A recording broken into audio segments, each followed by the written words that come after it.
Well, hey there, gang. Ralph here. On behalf of Kevin and myself, thanks so much for listening to Hollywood Babble-On. We truly appreciate it. But if you ask anybody, they'll tell you the only thing better than listening to Hollywood Babble-On is seeing it live. That's why I want to let you know where we're going to be in the next couple months. So maybe if you're nearby, you can be in the audience of a live Hollywood Babble-On show this Friday in Hollywood, California. Back to our old stomping grounds, the Improv on Melrose, this Friday, September 14th at 10 p.m. If you're in Southern California, come on out and see us. Then the next month, October 14th to be exact, we're going to be in St. Louis, Missouri. Can't wait for this show. We'll see you at the pageant there on Sunday, October 14th. Then we're going to Phoenix, Arizona at the Stand Up Live in November. Following month, November 3, that's a Saturday show. On Friday, November 16th, we'll be celebrating my birthday in Napa, California, up north here in California at the Uptown Theater. That's Friday, November 16th. And then on Friday, November 30th, we're going to stay in California. We're going to head up to Oakland, California for the Esports Arena, Friday, November 30th. Those are our dates through November. We'd love to see you at a live Hollywood Babble-On show. To get more information and to get your tickets on Hollywood Babble-On and all the Smodcast shows, you can go to seesmod.com. That's SEESMOD.com.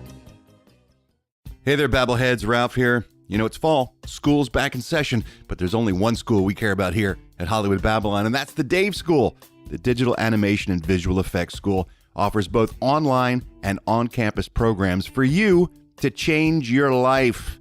Let's say you want to get into, well, visual effects and animation. We can do that with the Visual Effects Production Bachelor's degree at the Dave School.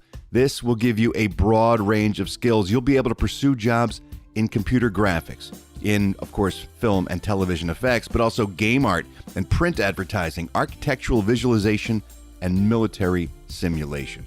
Or maybe you like video games. Well, you're in luck, because the Dave School has a 12-month game production diploma that will teach you how to design, model, rig, and animate your own characters, props, and levels, and then learn how to integrate them into a game engine. By the time you're done at the Dave School, your demo reel will impress any AAA or indie game studio that's looking for an artist. So that's two amazing programs available at the Dave School.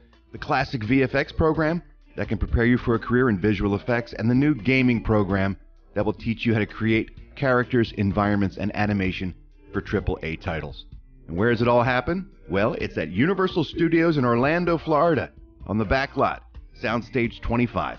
That's where the Dave School is. They have a 35,000 square foot facility that has 3 labs, a working soundstage, a massive 65-foot by 25-foot green screen, a 25-foot theater screen, and even a motion capture system.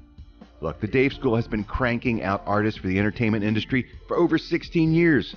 They are known in the industry as a place to get great, next-generation, production-ready artists. The new programs start on October 15th. It's right around the corner, so let's get on, rig, and animate your own characters, props, and levels, and then learn how to integrate them into a game engine. By the time you're done at the Dave School, your demo reel will impress any AAA or indie game studio that's looking for an artist. So that's two amazing programs available at the Dave School. The classic VFX program that can prepare you for a career in visual effects, and the new gaming program that will teach you how to create characters, environments, and animation for AAA. Rig and animate your own characters, props, and levels, and then learn how to integrate them into a game engine. By the time you're done at the Dave School, your demo reel will impress any AAA or indie game studio that's looking for an artist. So that's two amazing programs available at the Dave School. The classic VFX program that can prepare you for a career in visual effects, and the new gaming program that will teach you how to create characters, environments, and animation for AAA titles. And where does it all happen? Well, it's at Universal Studios in Orlando, Florida, on the back lot, Soundstage 25. That's where the Dave School is. They have a 35,000 square foot facility that has 3 labs, a working soundstage, a massive 65-foot by 25-foot green screen, a 25-foot theater screen, and even a motion capture system. Look, the Dave School has been cranking out artists for the entertainment industry for over 16 years. They are known in the industry as a place to get great, next-generation, production-ready artists. The new programs start on October 15th. It's right around the corner, so let's get on it. Go to daveschool.com/babble. That's daveschool.com/babble. And while you're there, take a look at the short movie or game that every class makes as part of the curriculum, because that teaches them to work as a team just like you would at a studio. Here's your chance to change your... So let's babble the fuck on. I'm Kevin Smith. I'm Ralph Garman. Hey! Aren't you an awesome crowd? Happy anniversary, sweetheart. Happy anniversary. My goodness. You go high, I go low. Yeah, exactly. Happy anniversary. Oh my God, we've gotten to 8 years. What is that? The anal anniversary? It's the anal anniversary, yes. It's fantastic. The chocolate starfish, I think, is officially what they call it. I was thinking about it as I was driving down here, man, like how haphazardly it came together and how long it has lasted. And then I was like, how long do you think it'll go? And then I was like, well, we got to get to the... Is that a request, sir, tonight, or is that just for the future? That's an anti-Garmy fan over there. No, Drop dead! I mean, as long as we keep having fun, I guess I would keep doing it. And I can't imagine us not having fun doing it. I mean, that's how it started. Kevin and I started doing this largely just because we like to hang out and talk about showbiz and make fun of people and shit and make each other laugh. And then we started doing it in front of people like yourselves, the kind people who would show up. So as long as you keep showing up, I guess we'll keep doing it, right? I guess that's how it works. Amen, man. But to be fair, I'm such a big Babble fan. I would just do it if it was me and you. Just alone in a... Absolutely. I was like, what's the news? You're like, you know it. I just told you. So we're just alone in some dank sub-basement someplace talking...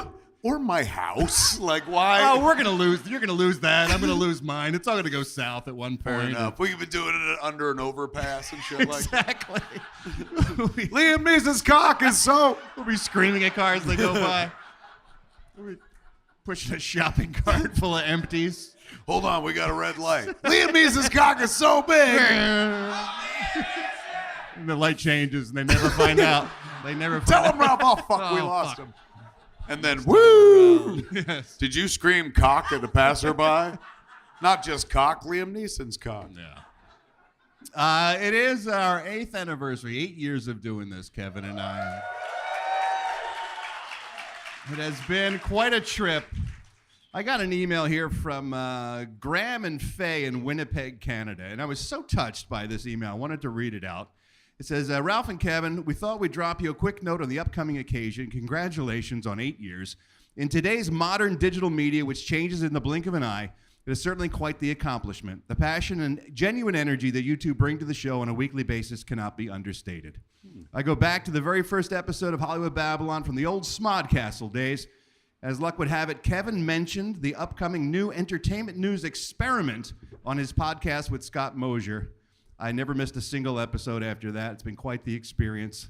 What a fun ride. Look forward to hopefully many, many more with no more surprise health issues. Asshole. How do you know that refers to me? You've been known to have a series of STDs, so... Yes, exactly. None of them life-threatening, however. True. Nothing that would slow the show down. True. I can do a show with an STD. I don't know if you can do one with a Widowmaker. I could. I fucking, from the hospital, I did a live stream where I was like, I almost died. Let me tell you the story. It's been quite an experience to watch how the show has evolved. In those 8 years, I have listened and watched both of you two go quite through a number of changes. And thanks for all the free funny and a hearty Garmy Strong from the Great White North. So that's from Graham and Fagan, Winnipeg, California. That's really beautiful. Canada. Very nice of them. They mentioned the Smodcastle, which of course was the first place we ever did this show. It was a place that Kevin owned on Santa Monica Boulevard in Hollywood. I still think it was a cover for hookers, but he denies it. And we would do it on stage much like this. It wasn't so much a cover for hookers, but we were getting paid to use our mouths on people. That's true, we were. It was no audio, no pictures, no video, no nothing. Just the two of us sitting there talking, and people showed up, and I was perplexed by that. And someone this week sent a photo. They were in the audience on our first night. Really? And they took a picture of us. They were in the front row, and they took a picture of us, and they sent it along saying, thought you would like this for your anniversary. So this is you and me on the very first Hollywood Babble-On. As you can see, the front row was not good seats to have at the Smodcastle. Just giant red blocks in front of people, and we were behind them. Looks like a weird puppet show. People that couldn't afford to build a whole puppet just built the head. Exactly. Also, we got a anniversary card from our friend Eric Pfluger, who is the guy who did our coloring books. Yes. Kevin and I, the Hollywood Babble-On coloring books will be available tonight, by the way, if you want to get one on your way out. But Best way to celebrate on our anniversary is by giving us more money. That's right, So, yes. Here is his anniversary card. He put that together in coloring book form, 8 years. He said he wanted to do it to make a new svelte Kevin image for the artwork. So we've got old Kevin in the frame there on the desk, and the new Kevin is... They look the exact same. Not that much weight has been lost No. by your cartoon version. No.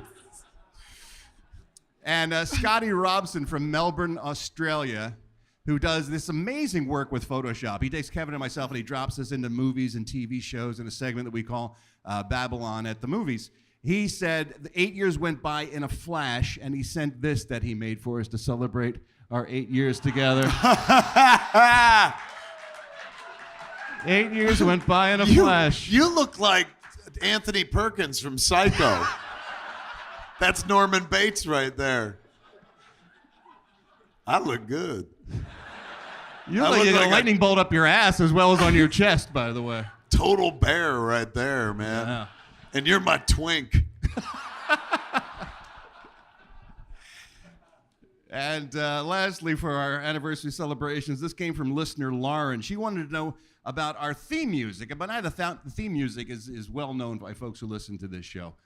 And she said she was concerned. She thought we had been ripped off because she heard our theme music coming out of another show this week. And she was concerned that maybe it was a legal issue. We had to sue these people who stole our theme song. And the story really is, when we first started doing this show, we had another theme song. Lost Sauce, no. It was the theme song of an old sci-fi show called UFO from England. And we started using that, and Kevin was like, you know, if we're going to do this for a while, you might not want to use that song because eventually they're going to come knocking on our door telling them we owe them a lot of money for using their song.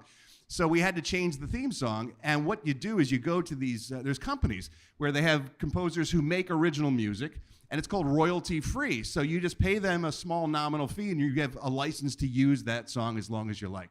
So that's where we found our theme song. But that means anyone can go and get that same theme song and use it for their project. And Lauren said she was looking to buy her boyfriend a cock ring.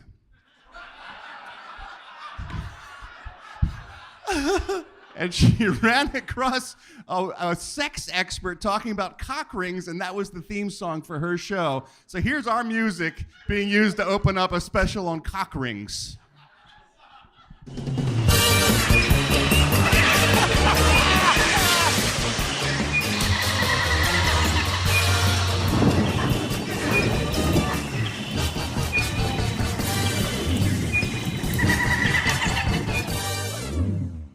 I'm Dr. Kat, and I'm here to give you a quick guide about how to use penis rings.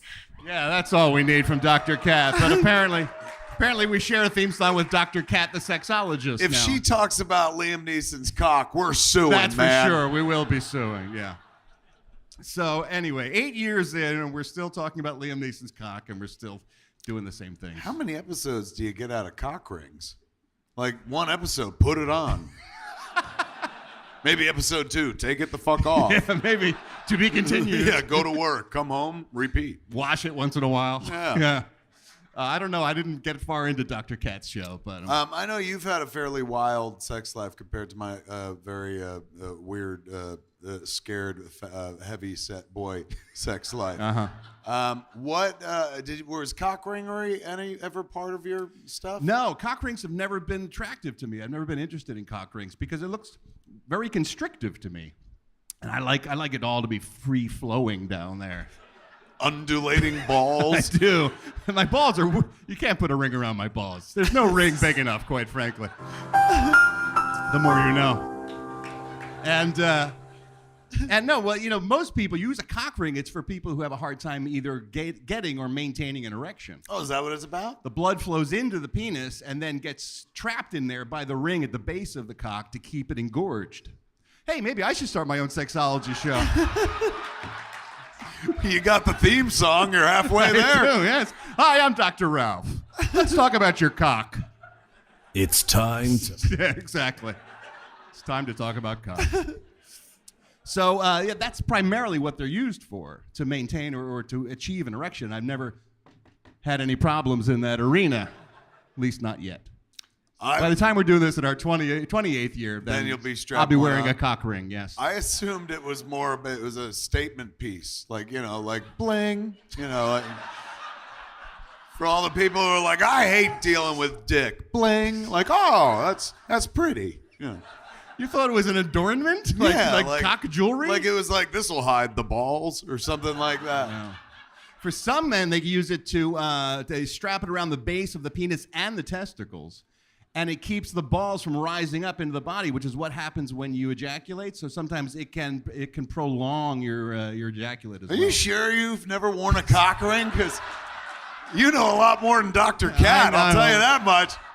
I have a healthy imagination and an interest in sexuality. That's fair for sure, enough, yeah. man. What was the show you used to do where you're like, hi, I'm Ralph. I love to fuck. No, that was not how it went at all. What was it? It was a show on Playboy TV called Sexcetera, where I would go out in the field and I would cover sexual stories. I would be like a sex reporter. I was like the Clark Kent of cock.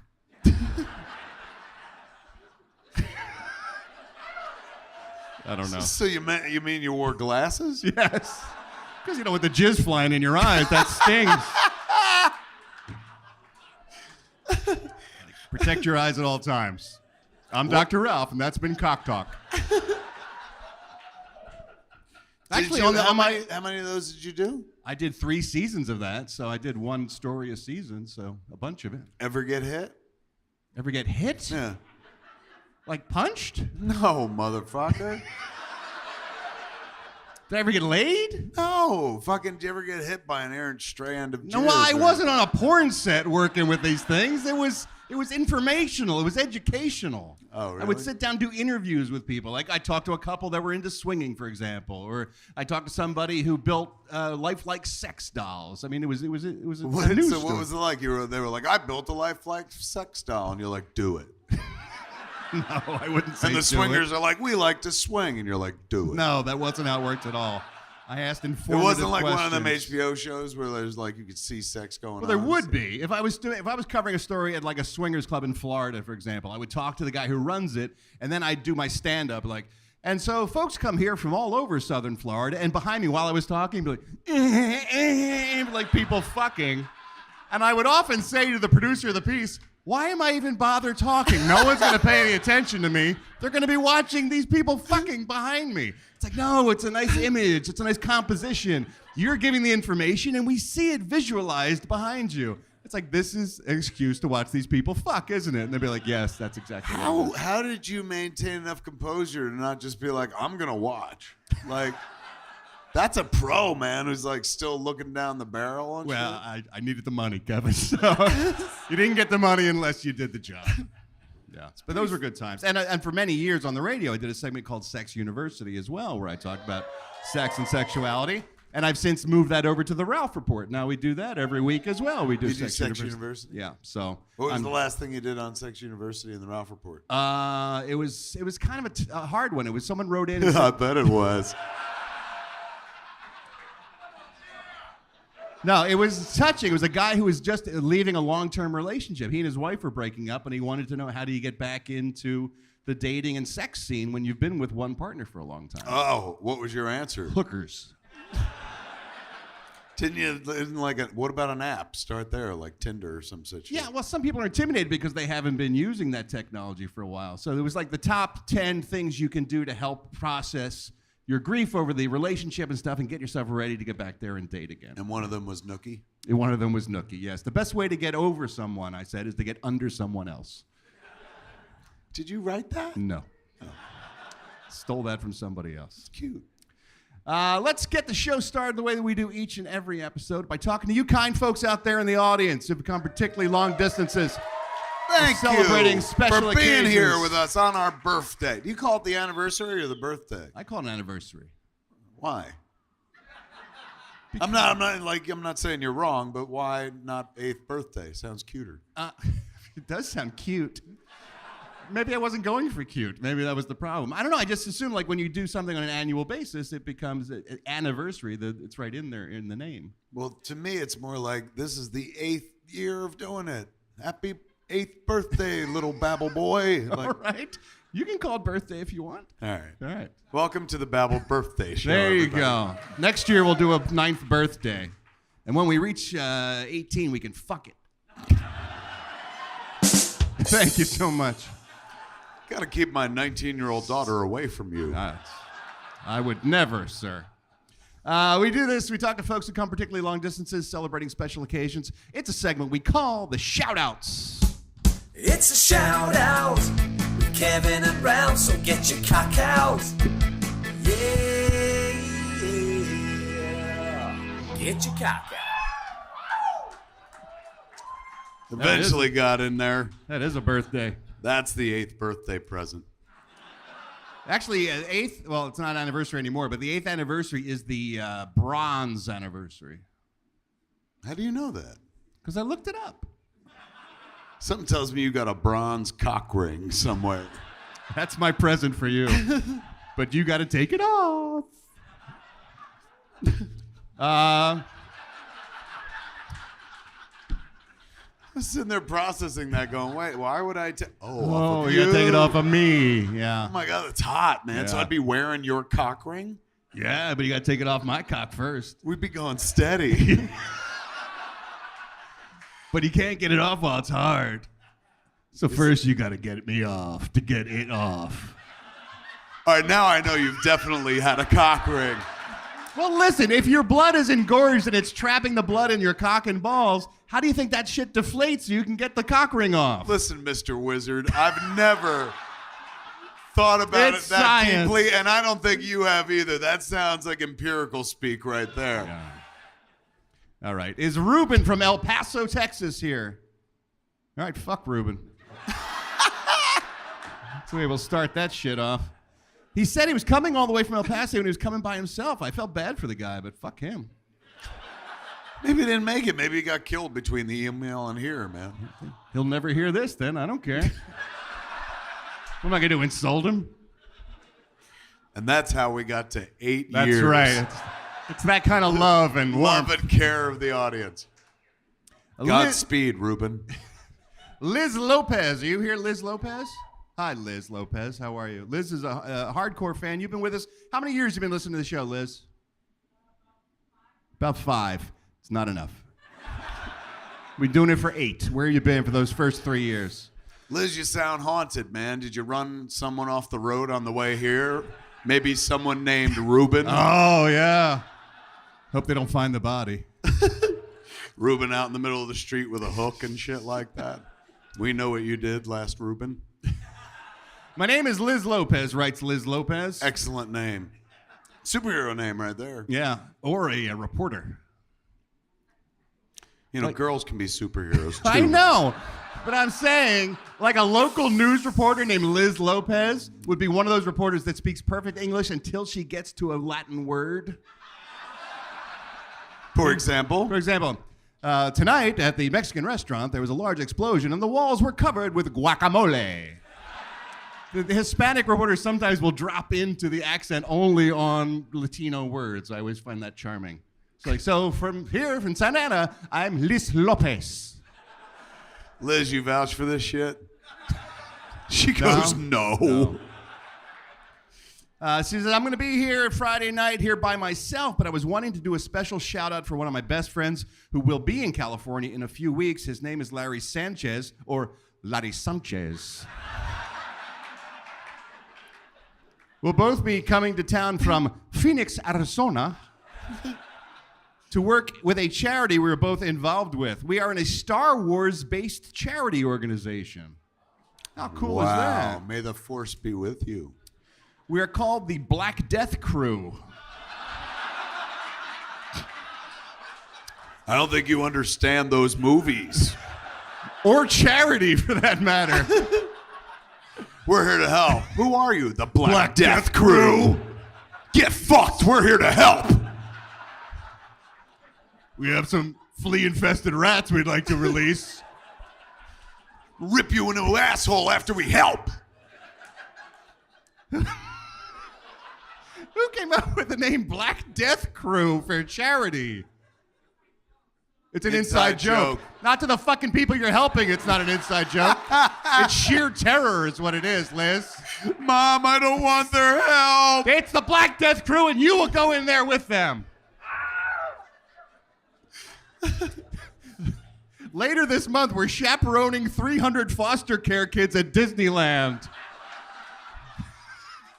Some parents gave their kids, well, I guess no parents, that's the point. They wouldn't be in foster care. Why? I just pieced it together.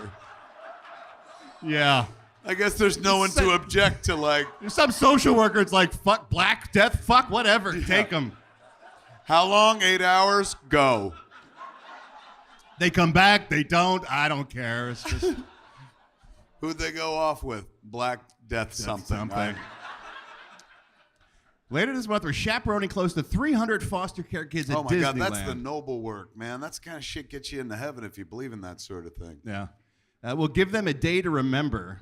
And I have this awesome guy to thank for helping me be a part of this. So Larry Sanchez worked with you in the Black Death crew? It's hard to say and make it sound like a charity. I'm sorry.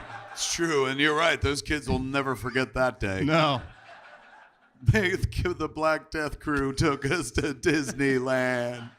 We have a crazy obsession with Disney and anything Tim Burton related. With that being said, can Pee Wee Herman please sing You're Welcome from Moana? So Larry Sanchez can hear his favorite actor sing his favorite song. Thank you both for all the free funny. Congrats on all the successful years of Hollywood Babble-On. Liz Lopez. All right, Pee Wee Herman singing You're Welcome from Moana. Hold on, I must shoot this. All right. We'll just do it. I'll just do a little chunk of it. Okay. Here. All I can say is that you're welcome. You're welcome for the sky and the moon and shit. You're so very welcome. I'm just an ordinary Debbie guy. All right, that's another one.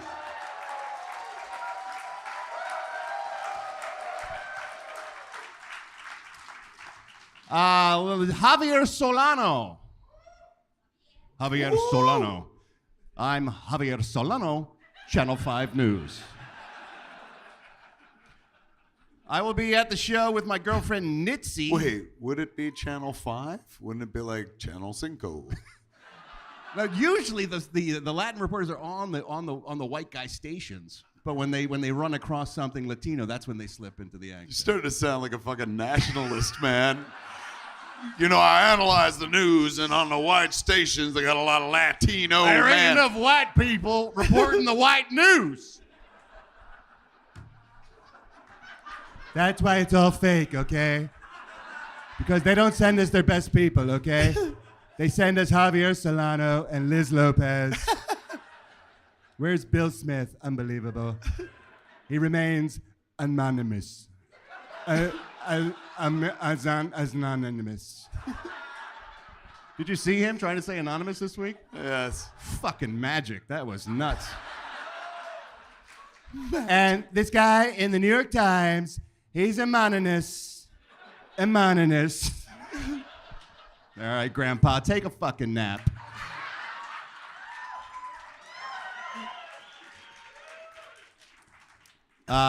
Anyway, Javier Solano says, I'm here with my girlfriend Nitzy. Nitzy. N-I-T-Z-Y. Nitzy. Not a name. You're right, sir. That's not a name. That's a name. Is that a nickname? Nope. So somebody looked at a baby and said, Nitzy. That's adorable. You're one vowel away from... No, never mind. I'll wait. Nitzy, there you go. I'm also with my favorite nephew, Marcus, and his German girlfriend, Connie. It's like I started hanging out with them because I heard someone was named Nitzy. Nitzy. Nitzy and Nazi. They're visiting Southern California for 2 weeks, and this will be their last night here. Oh. They have never heard of Hollywood Babble-On. Right about now, they're like, fuck this. Wir going! Schnell! But they know who Kevin Smith is. Oh, hey. However, they certainly do not know who you are, Ralph.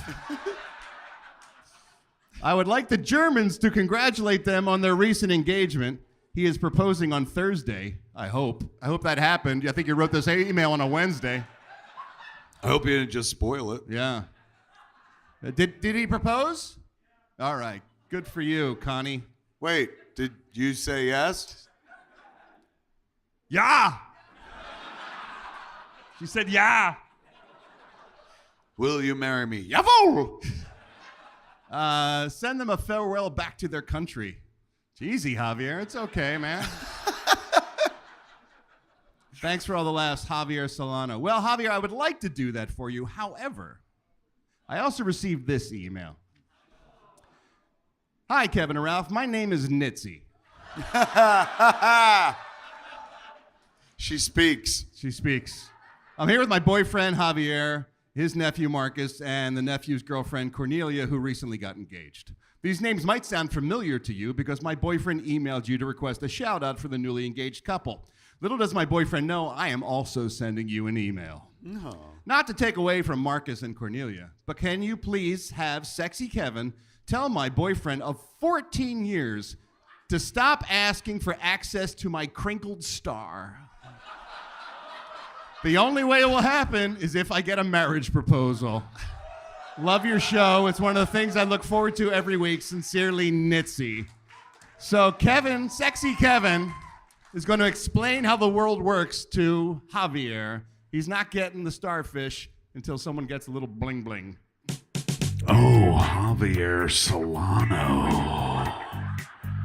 If you want to get rectal, man, all you have to do are say the 4 magic words. Will you give me rectal? No, that's not even 4 words. Will you marry me? Yeah, that'll work as well. Try that, man. A ring for a ring. Wow. Well done. 14 years, Javier, and you're not quite sold on her yet? Is that the problem? I'm going to give it a couple more decades and see how things shake out. Maybe I'll know whether I'm meant for her or not. Did you guys, well, I mean, how old are you?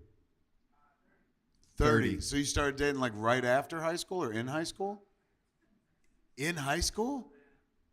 It's a whole different fucking world, man. I respect any relationship can make it from high school like fucking 12 years on. Yeah. I'd respect a lot more if you'd fucking married a Sure, woman, that's but- much more respectful. Especially when Marcus and the Nazi just got engaged. That's got to be embarrassing. That sounds like a great sitcom, by the way. Marcus and the New Nazi. this fall, Marcus and the Nazi. It's Nitzy. He took her out of Germany, but can he take the hate out of her heart? I fell in love schnell. Todd Metcalf. Are you here, Todd? Yeah. Oh, calm the fuck down, Todd Metcalf. No, thanks for the enthusiasm. I've been listening to every one of the show for the past 8 years. You see, Liz Lopez, that's how it's fucking done. I'm finally able to make it to one of your shows. This is your first show? Welcome, Todd. Welcome, man. My wife Tiffany and I will be attending the show. Is Tiffany with you? There she is. Hi, Tiff. How are you? Hope you don't mind me calling you Tiff. I know. I feel like we're close. Been listening for 8 years. She is not as avid a listener as I am. Fuck you, Tiff.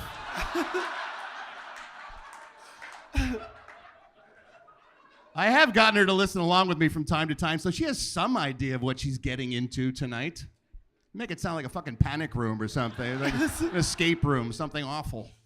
What I would really love, she is a longtime Disney fan, is a shout out from Ed Wynn.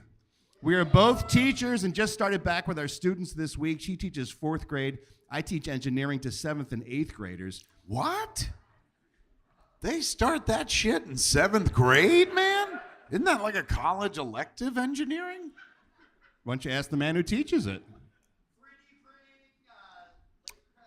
3D printing in 7th grade? Yeah, fuck yeah. What kind of fucking school do you teach at, Richie Rich? They got them in schools now, man. Kids use that shit like crazy. Make guns. Amongst other things. Bongs and guns. It's true. I guess it is kind of like the new metal shop, right? It is, yes.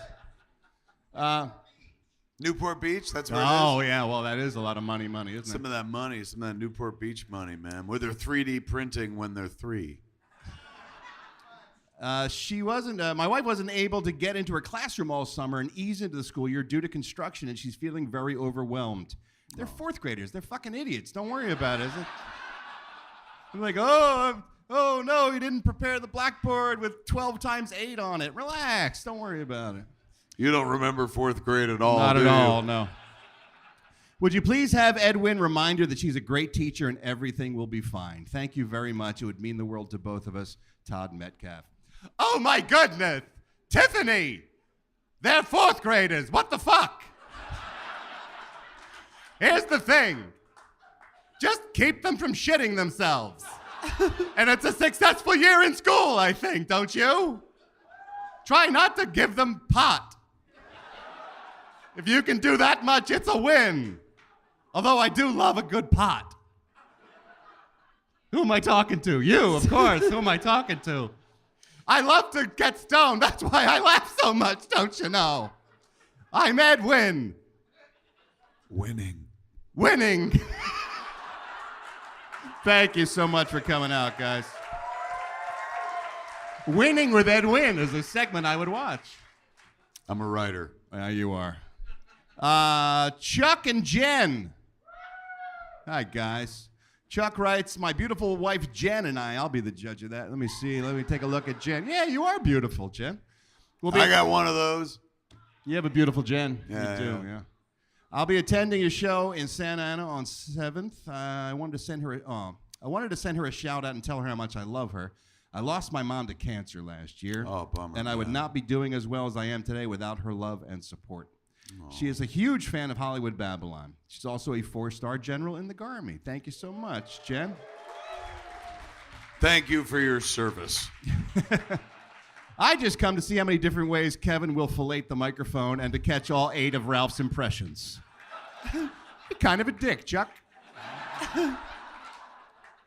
I could never repay her for all that she has done for me, but hopefully the Germans can at least relay my gratitude for her and our life together. Chuck. Well, I think the Germans could handle that, couldn't they, for Jen? How about that theme song? There's Batman and Robin and Ralph, Murph and Potsy. There's Rudiger and Klaus. They're Germans, not Nazis. Yeah. Sit down, Nitzy. Sit down, Nitzy. Yeah. We said Nazi, not Nitzy. Yeah. Nein. But we'll see you at the reunion. Yeah, we will. Don't forget to wear the big boots. And Nitzy is just a baby Nazi. Yes, little tiny one. Look at that little Nitzy. Boy, she has hate in her heart. Anyway, Jen, thank you so much. Where's Jen Yeah, again? Brad thanks. lost her. There she is. She's Jen, right thank there. you so much for being such a good wife to Chuck. Because he's been going through a hard time and you have been there for him, supporting him, caring for him. Like a brazier. Like a brazier. He is the boobies that you lift up. And the areolas you tweak to make the hard little nipples. That's how he does it.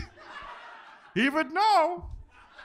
And then, of course, you give the loving milk of love that comes from the boobies. Wait a minute, is he the boobie or she the boobie? I think you should let the metaphor drop. Thank you so much for being good to him, and he loves you very, very much. Yeah, so much that he did not even ask for anal. That's right. That's how much he loves you.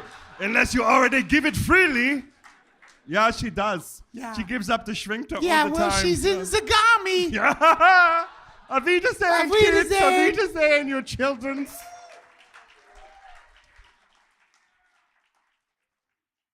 This episode of Hollywood Babble-On is brought to you by Squarespace, the simplest way for anyone to create a beautiful landing page, website, or online store. Squarespace has easy-to-use tools and templates. They'll help you capture every detail of what drives you, because if it's worth the effort, it's worth sharing with the world. And maybe you want to take your passions and turn them into a business. Well, Squarespace can give you a customizable e-commerce website.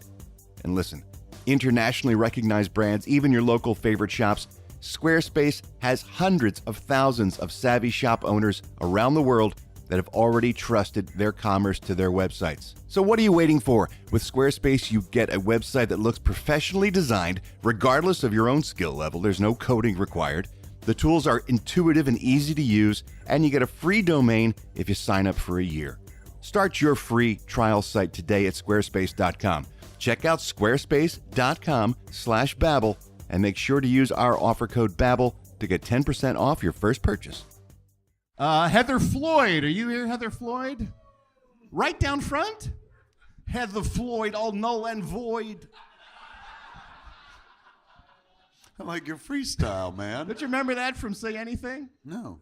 It was It's Lloyd, all null and void. That's right. Heather Floyd says, my husband Sam and I will be attending your show. We're huge fans of Hollywood Babble-On and the Ralph Report. God bless you so much. We've been lucky enough to see several Babble-On shows through the years and want to thank you for all the laughs. We're celebrating an anniversary as well. 27 years together next week. What the fuck? You guys don't look 27 years old, period. When did you start fucking? Were you like 10? Were you in high school? It was high school? They were high school as well. You guys should get together. No, Swap. they shouldn't. Yeah, I think that's called having a prom. No, or it something. isn't. Yeah. That's not what a prom is Yeah, at all. no, it's when two high school couples fuck. So hot. Not good advice. Wait, so this goes back to high school? Met at 14, started dating at 16. So very illegal in many states. And kept it going this fucking long. Just never met anybody that you like more than the other. They didn't have time. They were too busy fucking. It's true. Yeah. That's awesome, man. Fucking how many years is that? 27 years. Please tell me like she's not like he still hasn't proposed. They're married, right? You guys are married, right? All right. Yeah. Take a big page out of that book, Nitzy. Yeah. How many Mach years were you Schnell. together before you proposed to her? 3 years. 3 years, Nitzy. 3 years. So Javier, 14 years. in high school or right after high school? Right after high school. Yeah. Oh my God, that's so fucking I romantic. can't imagine getting married right out of high school. I would be terrified to get married right out of high school. You didn't get married after high school, right out of high school. But engaged. They got engaged out of high school. Yeah, but like in It's a high lot of school, weight on a young shoulder. Zzz. Well, don't talk them out of it. They Well, seem very obviously I'm happy. not. They're in it for the long haul. It's been 27 He's like, years. you guys are never gonna make it, man. No, I'm saying I'm impressed. I'm in awe of their commitment. I that was is not impressive. capable of that at that age. I was but a pup. I know. You were busy slapping on a cock ring. No, and I wasn't. going out there, hey, my balls are tied up too, so. Some of them do have snaps, though, so you can put them around the balls and you don't have to wait until Don't you're... say some of them, say one of mine. No, I didn't. 27 years have been everything I could ever hope for, writes Oh, that's Heather fucking Floyd. amazing. That's beautiful. But I'm not always good at remembering to tell Sam that. He is definitely the more romantic person in this relationship. That's odd. Usually it's the other way around. Is that right? Are you one of them hard asses that like work for it, cuck? So to continue the pattern of not being the one to say thank you for everything, I was wondering if Christopher Walken could let Sam know how much I love him and let him know that I still feel like the luckiest girl in the world. Thanks, guys. Love you, mean it. Well, who's more romantic than Christopher Walken, really? I am such a good actor. Tonight, I will be playing the role of Heather Floyd. Oh, honey, I love you so much. You make my vagina all tingly. I may not say this enough, but you still do it for me. Your cock. It's amazing. You don't need one of those cock rings either. Like that other guy, Ralph Garman. He's well hung, though. I'll give him that.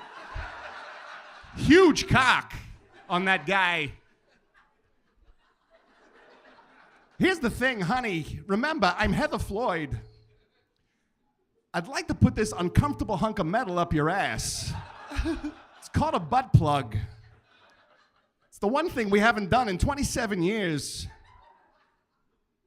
All right, the second thing we haven't done. The other one is me telling you how much I love you.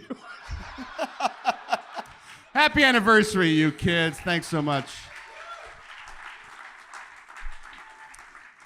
And lastly is George Lugo here. George Lugo. Oh, so close. Thought it was George Lucas. And I was like, so hey! Is that him leaving? George, is that you? George, come back. We were just going to have some fun. He's not paying any attention to us. George, where are you? Over there? George, there's an email here was sent on your behalf by Josh. You know Josh? Yeah, he says, my long-distance podcast brother, George Lugo, is going to his first Hollywood Babble-On show this Friday instead of coming to see me for my birthday. Can David Bowie sing Happy Birthday to me and fuck you to George? Josh from Speakeasy Gentlemen. Is that the name of your podcast, Speakeasy Gentlemen? Yes. Speakeasy Gentlemen is the name of their podcast. Well, George is none too pleased you're missing his birthday. And so David Bowie is going to have to express his feelings for him. How about a little music? Happy birthday to you, George. But you can go to fuck yourself. Happy birthday to you, Josh. Your friend doesn't want to be with you. Happy birthday to you, Josh. From the podcast Speakeasy Gentlemen. Happy birthday to you, Josh. We told your friend to go fuck himself. There you go. Sorry, George. Sorry about that. We also get emails from all around the world. Josh? Ain't no drag. Garman's got an email back. Featuring Kevin's reactions. Yes. Wait, can I go back for 1 second? Yeah. In a 27-year relationship, how quickly does one get to anal?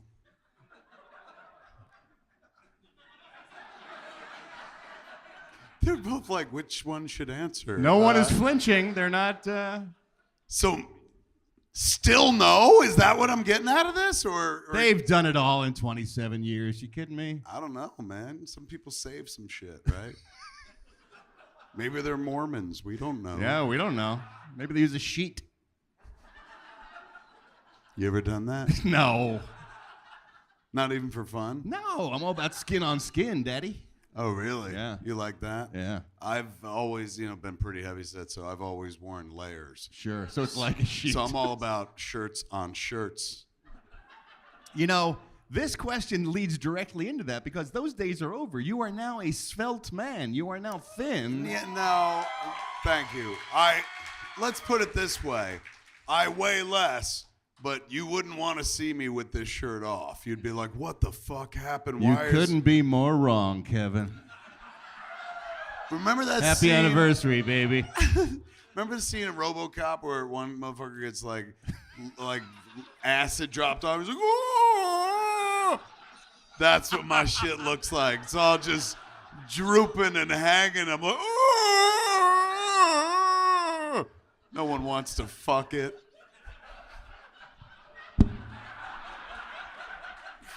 I don't think I ever want to hear that sound come out of you again. Oh, my Lord. First email is Sean from Illinois writes, please ask Kevin if his dick appears bigger now that he's lost all that weight. Oh, my God, it does. Yes. It does. See, this feeds right into this question. I was a byproduct I wasn't looking for when I lived through the heart attack. The doctor wasn't lose weight, so your dick will look bigger. That probably wasn't on the list. Not at all, but it was a fucking byproduct. One day I looked down and I was like, I think I accidentally borrowed somebody else's dick. And then realized there was just so much of mine to see if you would just, fucking rip the porch off. Folks have been sending in these emails for some time now. It's one of my favorite new segments. It is folks who have been sadly mistaken about lyrics for the better part of their lives. This one made me laugh so hard I could not wait to share it with you tonight. It's from Justin in York, Pennsylvania, not too far outside my hometown of Philadelphia. He said, my wife makes fun of me all the time because when we first started dating, this song would come on and I totally heard the lyrics wrong. I'm such an idiot. He wrote, the song is primarily, I guess folks know it from the Pretty Woman soundtrack. It's by a duo called Go West. It's called The King of Wishful Thinking. You know that song? I'll get over you. That's the one. Here's a little taste of it. I'll get over you. I know I will. I'll pretend my ship's not sinking, and I'll tell myself I'm over you, 'cause I'm the king I wish for. Pretty self-explanatory, you would think, except for poor old Justin in York, Pennsylvania, who thought the lyrics were, "I'm the king, I wish for bacon." Can we hear that one more time, Josh? Can we hear that again? I'll get over you. I know I will. I'll pretend my ship's not sinking, and I'll tell myself I'm over you, 'cause I'm the king, I wish for bacon. If I was king, I would absolutely wish for bacon, by the way. I think he's got a point. Who wrote this? Josh from York, Pennsylvania. Definitely a heavy-set kid. He's got bacon on the mind. Is that what you're I saying? recognize the mindset, yes. Yeah. Every song was delicious back in those days. Steve writes in, he said, I'd love to hear Bruce Springsteen talk about a time his fortune was told by the actual Madame Marie on the boardwalk that he describes in his song Sandy. Thanks very much, and babble the fuck on. Well, I remember Springsteen telling me that story once, and it sounded a little something like this. You know, a lot of folks, they asked me about that song, Sandy. Back there, 4th of July in Asbury Park. And I got that line about Madame Marie getting busted by the cops because she was telling fortunes better than they could. A lot of people say, is she real? I say, oh yeah. Madame Marie told my fortune once. I was there in the boardwalk and she said, Bruce. And I said, fuck, I didn't tell you my name. That's scary. She was that good. She said, I'm sorry, man. I gotta tell you, this girl Sandy you've been seeing, she's with another guy right now. And I said, fuck. So I ran down the boardwalk and jumped into my car and I went home, and sure enough, I walked through the door and there was Sandy in bed with another guy. I said, Sandy. Oh, Sandy, baby. And I looked at him and I said, you get out of here. And he stood up and he had a giant penis. So I realized I'd just recently been laying some carpet in that room. And I had one of those industrial strength staplers. And I grabbed his penis and I stapled it to the headboard of the bed. He started to scream in pain. And I said, bet that hurts. And then Sandy and I, we got into my back of my car and I said, folks like us, baby, we were born to run. She said, that's the dumbest fucking thing I've ever heard. All right, that's enough from Bruce Springsteen.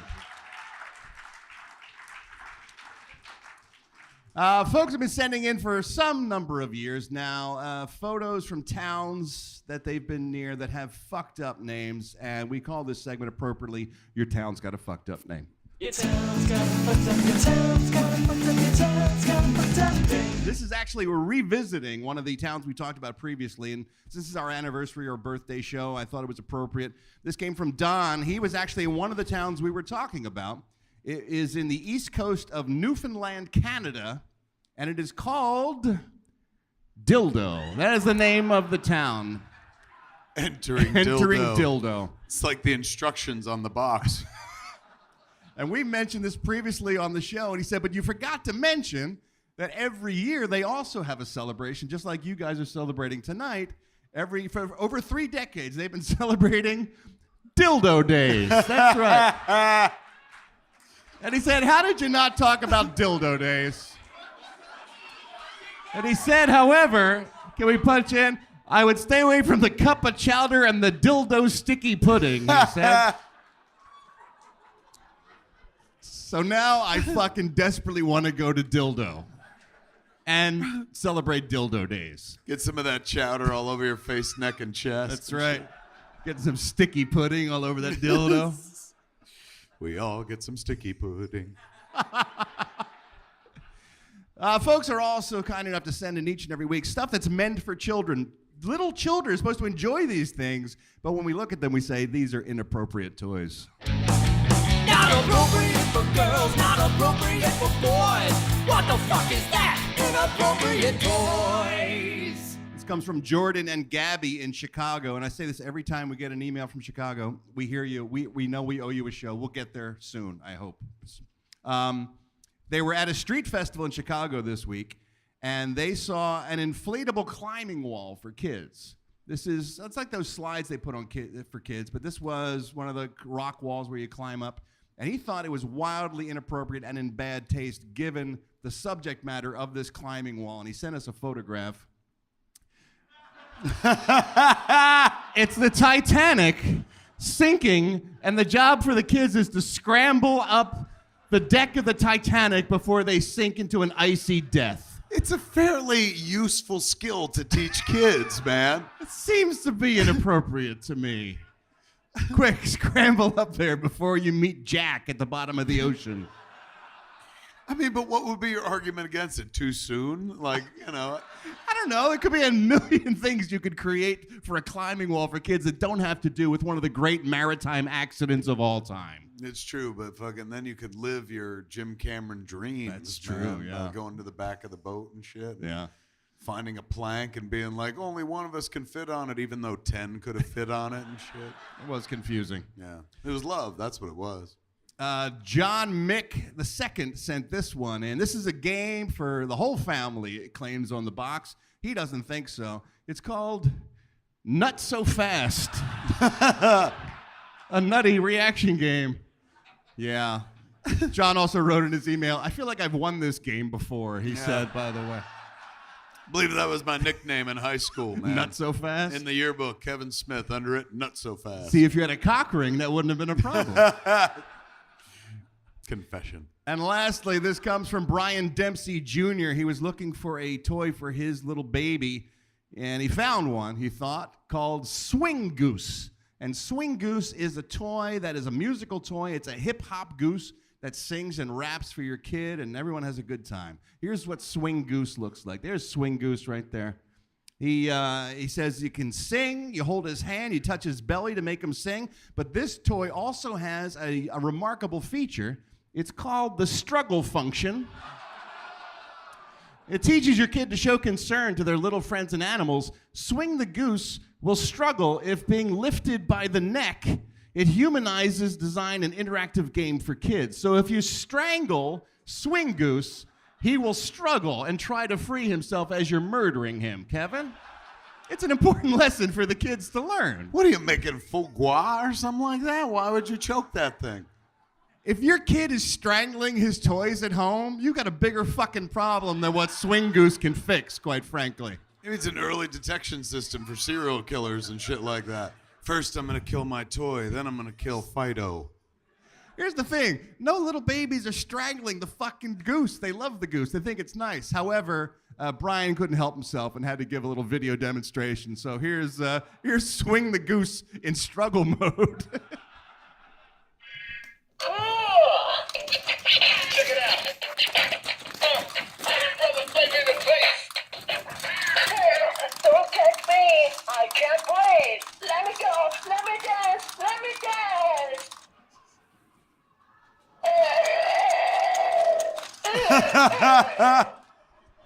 I can't breathe. Let me down. And then the second one is just the death rattle of Swing Goose. You just sold one. I'm going to put it on my desk as a stress reliever and just be like, I can't breathe. Let me down. all right, now you know how I fucking feel. And since we're all sharing so many intimate secrets tonight, it's important to everyone know that I don't fucking understand Japan. As a country or as a culture, I don't know what's going on over there. And every week I try to, and I reach across the ocean and I beg for some help. And I say respectfully, what the fuck, Japan? Oh, what the fuck, Japan? What the fuck, Japan? Oh, what the fuck, Japan? What the fuck, Japan? This is a fundraiser, a charity fundraiser that is fucked up. Not as fucked up as the Black Death Crew, don't get me wrong, but this is from a 24-hour televised telethon to raise money in Japan. And one of the acts they brought out was a Japanese wrestler, and they call her a freestyle wrestler. Is that a kind of wrestling, freestyle wrestling? Just sounds like an attack to me if someone is just freestyle wrestling you. Her name is Sayori Yoshida. She's a female wrestler, and she tried to break a Guinness World Record on behalf of this charity. And I thought the record she chose to break was an odd one. She chose to see how many balloons she could bust with her ass in a minute. But like dropping on them? Oh, you have no idea how good she is with her ass. As I watched this, I thought of there's so many better things she could do with her ass instead of busting balloons while she was doing this. But here is the wrestler seeing how many balloons she could break in 1 minute. 3, 2, 1, go!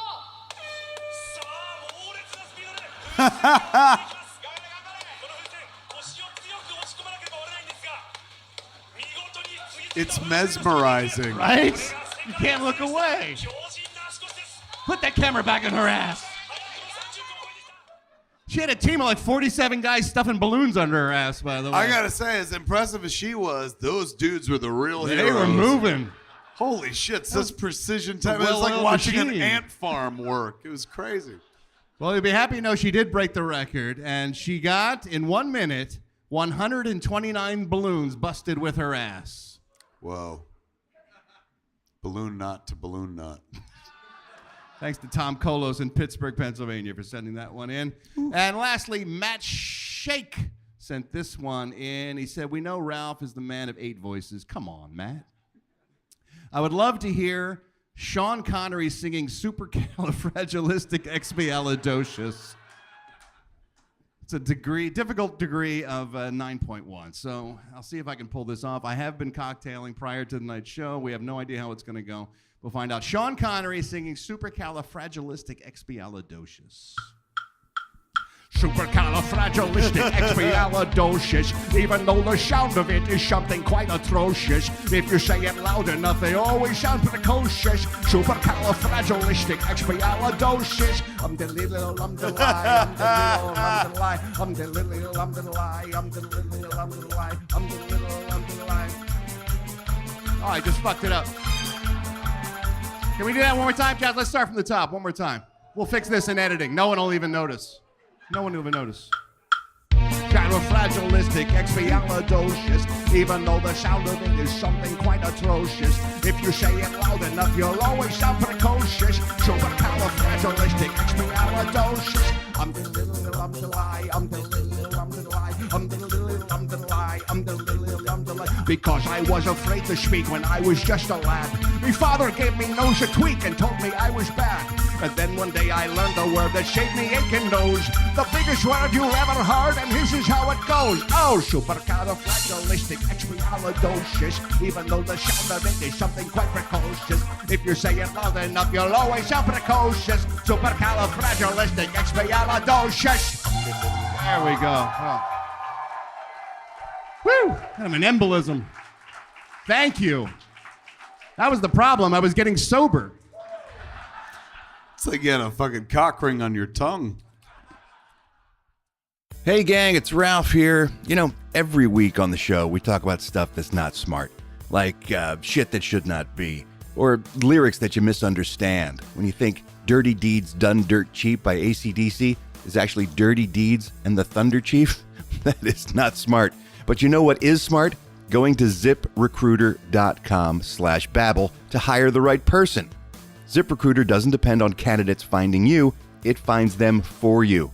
Its powerful matching technology scans thousands of resumes, identifies people with the right skills, education, and experience for your job, and actively invites them to apply so you get qualified candidates fast. That's why ZipRecruiter is rated #1 by employers in the U.S. And right now, Our listeners can try ZipRecruiter for free at this exclusive web address, ZipRecruiter.com/Babble. That's ZipRecruiter.com/Babble, ZipRecruiter.com/Babble. ZipRecruiter, the smartest way to hire. Every week, we say goodbye to some folks in show business who left us, but left behind bodies of work we'll enjoy for many, many years to come. Particularly sad week in Tinseltown Stiffs. And now, another edition of Tinseltown Stiffs. They will be missed. They're dying faster than I can keep up with them today. On the way down, we got two more. So I wanted to talk about, first of all, an actor that I loved, and I wish I had a package for him, but it happened in the car that I saw on the way down. An actor and a character actor, and I love character actors, named Bill Daly passed away. He was on the Bob Newhart show. He played Howard, the airline pilot on that show, The Neighbor. Shit. Was also on Dream of Jeannie. Played Larry Hagman's best friend on that show. Roger. No, Roger was... Yeah, it was Roger Healy, I think was his name. Great character actor, very talented guy. He passed away just this evening. Also, Mac Miller passed away. The rapper passed away at the age of 26 He was very today. young, 26 years old from an apparent overdose. We do have a photo that we were able to grab for him, but there's Mac Miller. So sad. So sad, and also tragic because apparently, he was dating Ariana Grande for a long time. They were a very public couple, and then they broke up, and she started dating Pete Davidson. And some people say that was one of the reasons why he always battled substance abuse, but he might have spiraled out of control because of what was going on. Oh. Very public relationship that she's having with her new boyfriend. In May, fiance, yeah. In May, he was arrested for DUI and hit and run. He hit a utility pole with his G-Wagon, ran from the scene. They caught him. He blew 2 times the legal limit. And they found him unresponsive today in his home from a suspected overdose. So what makes it even sadder is they did a documentary a few years ago where they interviewed him, and he said, "I'd rather be the corny white rapper than the drugged-out mess who can't even get out of his house. Overdosing is just not cool. You don't get down in history because you overdose. You just die." Oh, man. And he was right, but sadly did not heed his own words. It's a bummer.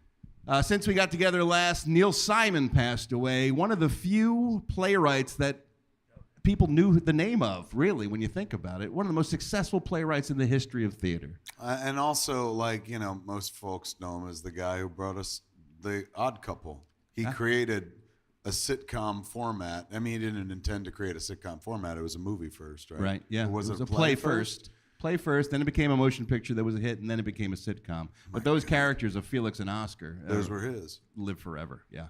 Barefoot in the Park, also his, and then of course Lost in Yonkers, Biloxi Blues. I mean, just hit after hit after hit. He wrote almost 100 shows, 17 Tony nominations for his work on Broadway. At one point in the 60s, he had 4 shows running simultaneously on Broadway in 1966. Good Lord. It's unheard of. Yeah. He was enormously talented. Started writing for the Show of Shows, the Sid Caesar show. Oh, is that where it came Woody from? Allen and Mel Brooks and all those guys were on the same writing staff alongside him.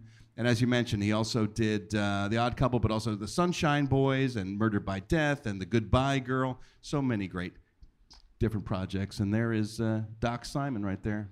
Passed away at the age of 91. What? 91. 91. Huge bucket of wind. It's what a good run. Good yeah. life, right? Oh, my Lord. Wow. For We comic should book, all be so lucky. 90-1. Heavens, man. Good for him. For comic book fans, Gary Friedrich passed away at the age of 75.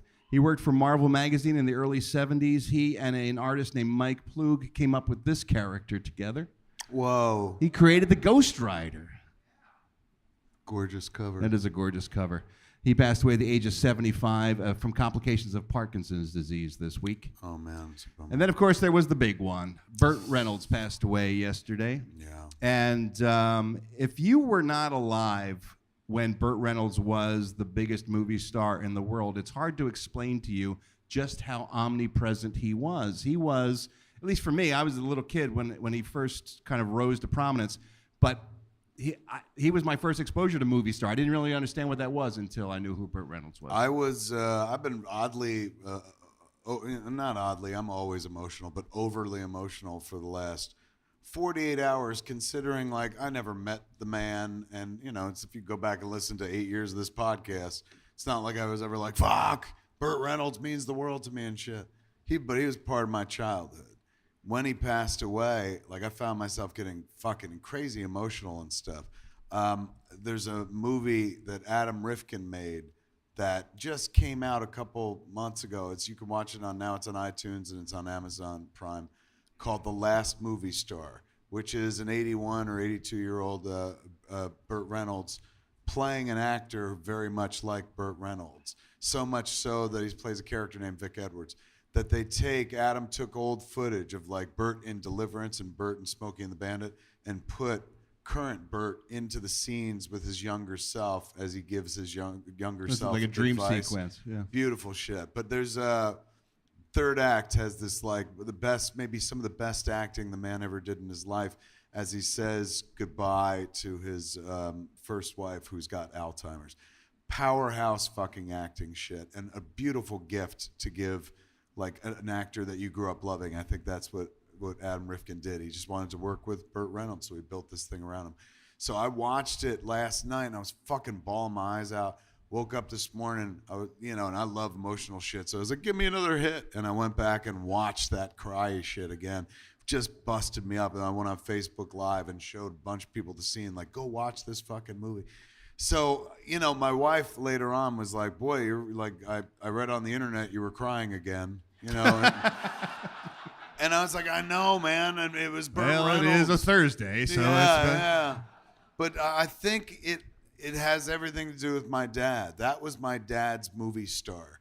My dad loved Burt Reynolds. Same thing with my mom. That's why it affected me so much. My mom was in love with Burt Reynolds so much. And your mom's gone and my dad's gone. And look, don't get me wrong, I loved Burt Reynolds, and I could trace a line from the joy of sitting in a movie theater and watching. Most Burt Reynolds movies had end credits that you stayed for long before Marvel tricked us all into doing it and shit. You would sit through the credits of a Burt Reynolds movie because they always showed outtakes, and they always showed them blooper reel became part of his films. Yeah. And they was, and if you'd look back at film criticism and shit, a lot of people said what was fairly true. Like sometimes the fucking last 3 minutes of the movie, the blooper reel, was better than the whole previous 90 minutes. They made movie making look fun. Part of the reason I went toward that world is because of that shit. Like, not the movie itself, but watching people have a good fucking time. Look at these fucking adults. All the adults I knew in my world were grown up and had jobs and very serious and shit. And these adults were like fucking playing and goofing and laughing and shit like that. Part of the reason I was attracted to this world was because of Burt Reynolds and his movies. But today, in the last 2 days, I think it was this kind of dad connected thing. Like, oh my God, if my dad died 13 years ago at this point, 14. But if my dad's movie star hero has passed away, like, then my dad is truly fucking gone. And it was like losing my dad again in a weird way.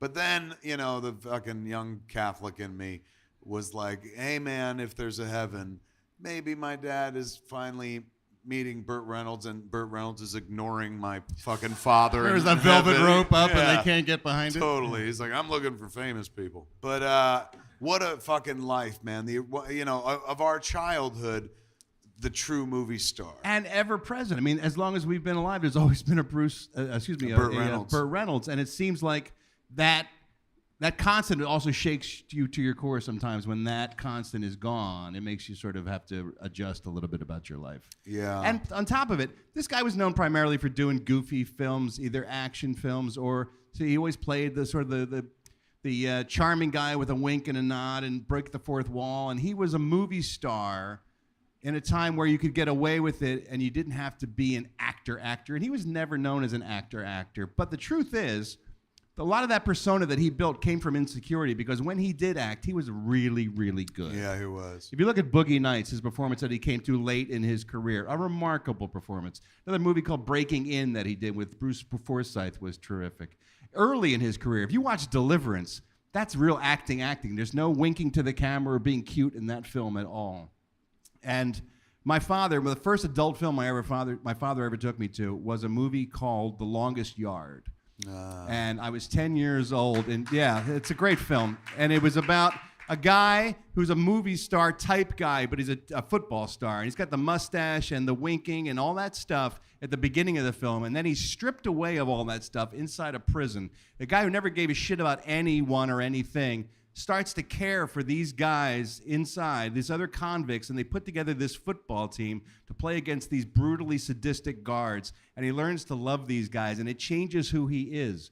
And his performance in that is remarkable. Yeah. And the emotion that carries in that. And we could have shown a lot of different scenes from a lot of different films tonight. Smokey and the Bandit, of course, probably his biggest hit and most well-known. Cannonball Run. Cannonball Run. But I wanted to show a scene from The Longest Yard tonight because it means a lot to me. And here in this scene, he's being confronted by Eddie Albert, who is the warden of the prison, who tells him at halftime of this football game that if you don't throw this game, if you don't lose this game on purpose, you will be in this prison till you're old or you're dead. And he threatens him and makes him promise that he will shave 21 points off this game. And you see the pain and the anguish it causes him to have to sell out his fellow inmates at this point. It's a really nice moment, and I thought it'd be a nice way to say goodbye to Burt Reynolds. Mr. Crew, you could be in this institution until you're old and gray, or until you're dead. Whichever comes first, I can promise you that. You're gonna lose the game. And I want a 21-point spread. I can't do that! Of course you can. You've done it before.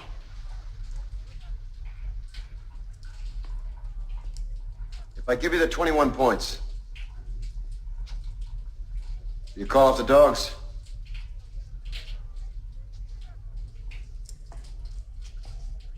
The dogs? If you got the game in the bag, you tell your guys to coast. I don't want any of my men hurt.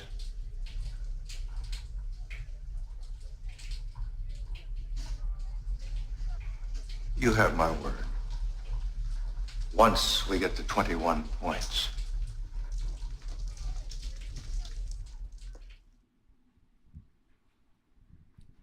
Burt Reynolds was 82 years old. Huge, huge cauldron of wind, bucket of wind. A lot of the articles that broke yesterday and today talk about how he approached it all with less gravitas than everyone prior to him. He did it with a grin. That was a Hollywood Reporter's thing. Hollywood movie star with a grin. Right. Didn't treat it seriously. Made a big deal about I'm here to have a good time. And even in the last book that he wrote, I think which was released last year or something like that, he talked about I've had the best time. I've had so much fun. More That's fun the one than thing they anyone. can't take away from me. I had more fun than anybody. It's true, man. That's a good way to live, isn't it? It is. Yeah. He'll be missed. All right, let's get back to laughing, shall we? Yes. Speaking of acting, we like to take a look at bad acting here on the show. Bad acting that is so bad, it's not just bad. It goes all the way around to become exquisite acting. To be or not to be? That is the question. Welcome to the world of exquisite acting with Ralph Garman and Kevin Smith. This comes from John Wagner in Chicago, Illinois. It's from the movie The Blues Brothers 2000. Everyone in this movie could be accused of exquisite acting, but the moment he wanted to single out is from the usually dependable Joe Morton. I feel bad for Joe Morton in this film. You know Joe Morton from Terminator 2. He played Dr. Miles Bennett in that film. And he was in Scandal, wasn't he? He played her Scandal, dad. exactly. This is the sequel to The Blues Brothers. Now, of course, John Belushi is gone, so Dan Aykroyd has the majority of the dialogue in this film, which is not a good idea. And Joe Morton plays the son of Cab Calloway's character from the original. And so Dan Aykroyd goes to him. He's now a commandant with the Chicago Highway Patrol and tries to get him to join the Blues Brothers band. It does not go well. And I understand Joe Morton's character is not happy to have this guy in his office, but the way he reacts when he tries to throw him out is exquisite acting. $1 million, and you are asking me if I want to join this band? I could show you all the moves. Get the hell out of my office right now! I think you need a hug. Get the hell out of my office right now! Get the hell out of my office right now! That's like Schwarzenegger on Mars kind of mugging that face. That's original. You're kind of, I got no place else to go. No wonder we have Skynet. That's right. It's all his fault. And we like to look at mistakes, bloopers, boners, things that people got wrong in TV shows and movies. Someone should have caught these things at some point before they reached us, the poor unsuspecting audience. But they did not. And we call that stuff shit that should not be. And now for shit we should not see. Here's some shit that should not be. This one made news this week, and that's why it's always fun to talk about.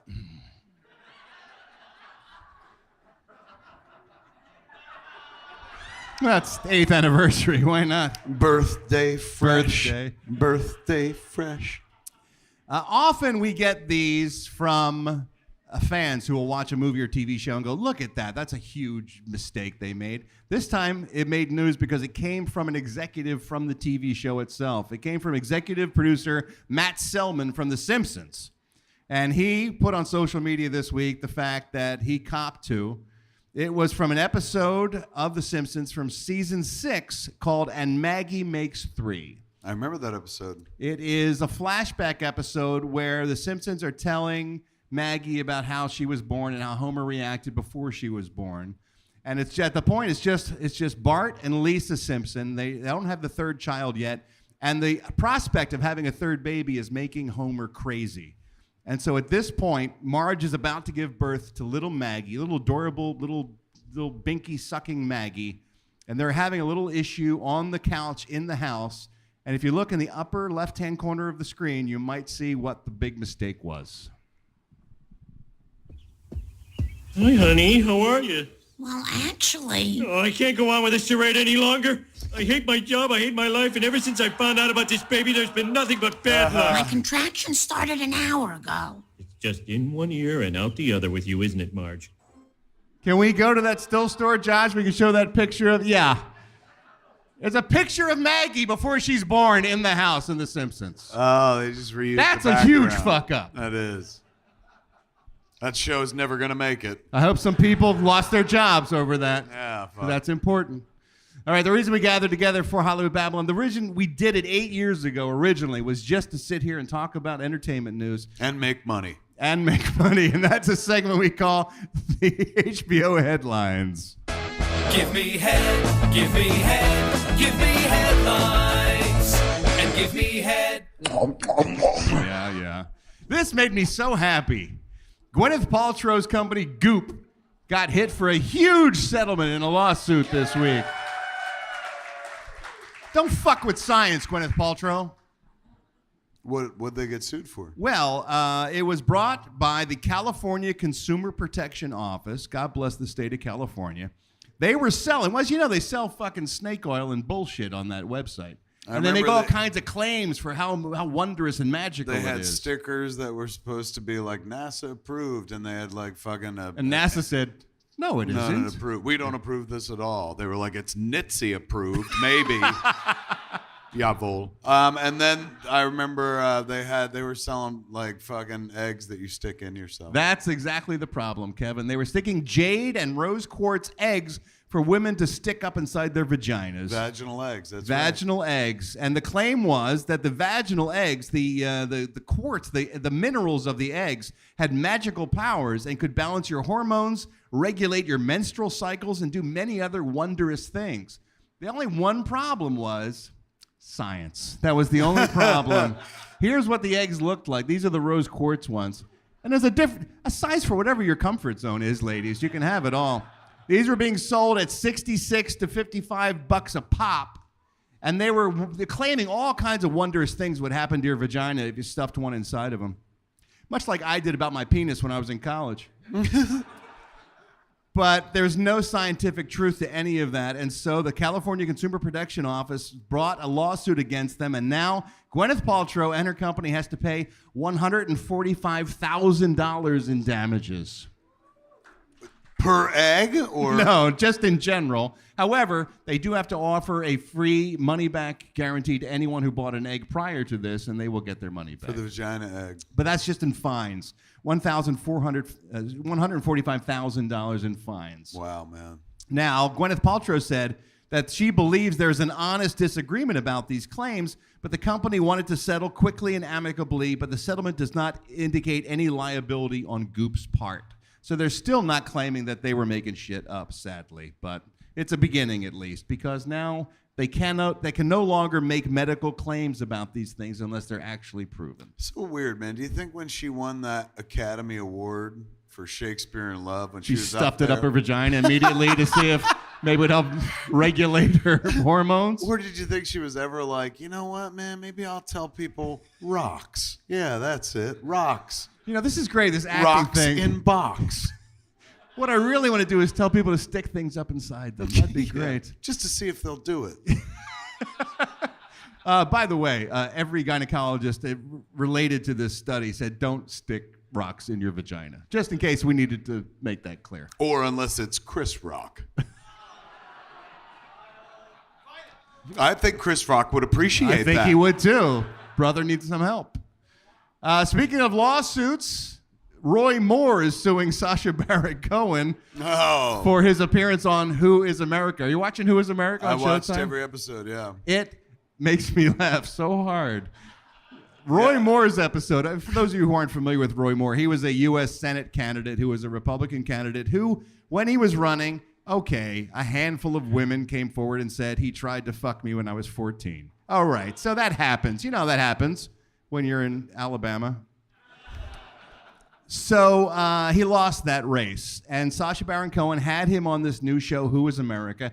And the show is very much like the old Ali G show was, where he would play a character and interview a newsmaker and inadvertently make fun of and embarrass that person for comic effect. That was the basic story. So he was playing an Israeli anti-terrorism expert in this scene, and he is interviewing Roy Moore, and he claims to have a device that can detect pedophiles.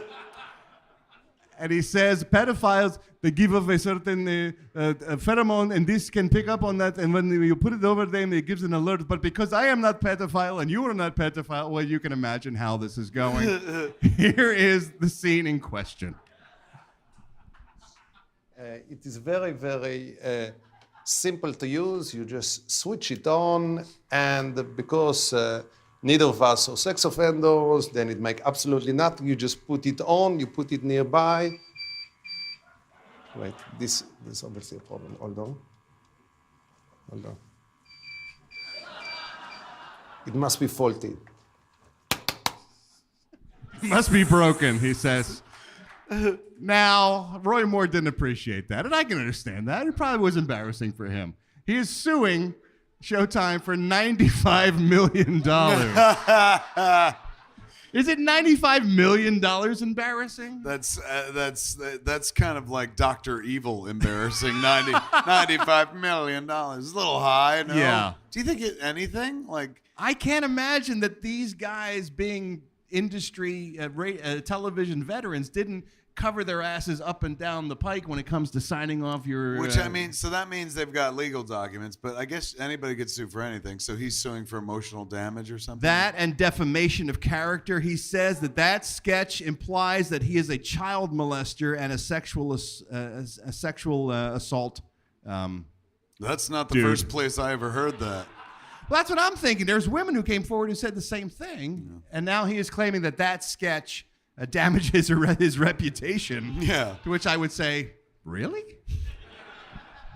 And if you want that to go away, don't you not bring that up in a courtroom so people are talking about it over and over again for the next year? There was a moment in that show. I mean, the whole series ended with, after the credits, him sitting down with O.J. Simpson. That was magical. Which was pretty amazing. Yeah. If you're not watching the show, it's some of the bravest comedy I've ever seen, because he's really good at playing characters, but to play it up against somebody that you're just basically punking at the time, that takes some serious balls. He got somebody, like he was playing the Israeli soldier guy again, and he was training them to go at terrorists. And so he was just like, they can't, like, if you were close, if you were captured, go for the dick, bite him in the dick and shit. And so he made somebody wear a fake dick. And then the guy was being held captive, and then he was like, ah! And he fucking lunged at, grabbed the fake dick in his mouth. He's like, "All right, motherfucker, back up. Don't make me bite." You know, Right, shit. yeah. It was crazy, man. Or he said they're desperately afraid of being labeled as homosexual, so use your bare ass as a weapon and chase them out of the room by shaking your bare ass at them. Yeah, he made people do some funny things. Fucking nuts, man. At no point did anybody sit there and go like, "This ain't right." I might bow out of this experiment. Yeah. This guy, poor guy, Jeffrey Owens is his name. You may not know him by name, but he was on the Cosby Show for 5 seasons. And he was in the news this recently because Fox News and the Daily Mail in the UK put a picture of him up working at a Trader Joe's in New Jersey. He was checking people out, and they kind of held him up for ridicule. It's like, look at this guy. He used to be on the biggest show on television, and now he's checking out groceries at Trader Joe's. This is the photo that everyone was referring to. Jeffrey Owens is his name, and they embarrassed him publicly, and he said, look, I'm an actor, I still work, but from time to time, the acting jobs are few and far between. I got a family to feed, I go and work at Trader Joe's. And people started saying, where is the shame in that? Why are people trying to embarrass someone who's holding down a job and working for a living? Take it from me, there is no shame in being a clerk in New Jersey. That's true. And also, he's absolutely right in terms of like actor. You know, you hear about like fucking the 1% that are super lucky that don't have to work and stuff. After Mallrats, after Clerks, Mallrats, and Chasing Amy, Jason Mewes delivered pizzas and would roof. Like he had a regular fucking job. So much so that like he'd be delivering pizzas and people open the door and they'd be like, "Didn't I see you in a movie?" And he would be like, "Yeah, Snoochie Boochie's $12, please." Yeah. But that's like, you gotta work. Like, it's very lucky few who can piece together that career where they can do just fucking acting and that's it. And I almost understand when you see the photos in the tabloids of, well, this person played a priest on NBC, and now he's laying on a park bench with a bottle of vodka in his mouth. I almost get that fall from grace. But to try to embarrass a guy because he's working for a living, no one really understood it. Yeah. Least of all, and I know I mock him a lot, and don't get me wrong, I think he's awful. But Tyler Perry tweeted something about Jeffrey Owens last week, and he said, I'm about to start shooting OWN, which is the Oprah Winfrey Network. OWN's #1 drama next week. Come join us. I have so much respect for people who hustle between gigs, the true measure of an artist. And classy guy. Not only did he support him via social media, it came through this week that he gave him a recurring role. He'll be doing 10 episodes of the series that shoots Fucking next week. man. So this guy now has a job as an actor, and he doesn't have to work at Trader Joe's for a while. And it's so then it becomes one of those stories where you're like, well, then I guess it was a good thing that they fucking put him on. No, it was accidentally. It ended up being good, but it could have been. And it It wasn't He said it was intended to be a It was good shameful for him. He was embarrassed when it Why happened. would he be embarrassed by that? That wouldn't embarrass me in the least, man. Like, I don't have one job. Do you know how many fucking jobs I have and shit like that? When I'm done here, I go to the pet place and I shampoo fucking collies. Yeah, like, well. fucking, I spin a lot of plates to make my living and cover my nut. There's no shame in having more than one job, particularly when you're fucking an actor. Like, it's not like only a lucky few get to go movie to movie to movie or show to show to show and stuff. Yeah, but good for it. Did work out. I'm glad that That's Tyler cool. Perry stepped up and actually made good on that promise, and I'm glad that they're working together. He is. It seems I've never met him, but he seems like a super fucking nice guy. Yes, but still fucking Medea, though, right? That's that. I mean, that's all well and good, but still, hallelujah. Fuck that, though, right? No, man, hallelujah. The Exorcister this Halloween. Medea's Boo 2. We don't need any of that. I think they're on Boo 3. Are they really? But I mean, he built an empire, and with that empire, look, he's helping somebody out rather than just being like, sucks to be that guy. He's Well, like, if fuck it. Tyler Perry's listening, I lost a job in November, and I actually I have to sit next to a clerk. I'm not actually clerking, but I do sit next to a clerk on a weekly basis to make my rent. So if Tyler Perry's looking for a whitey to make fun of in his new series, I can play dumb and white. I've been doing it for years. And I have my own cock ring. Hallelujah. It's an interesting approach into the guy's films. You're like, I fucking hate that guy, but I really like a job. Well, he's giving shit away, apparently. That's what I saw on the news, anyway. Speaking of people in the news, I can't tell you how happy I am that Lindsay Lohan is working again. It's so good, so good. Lindsay Lohan, why don't you come to your senses?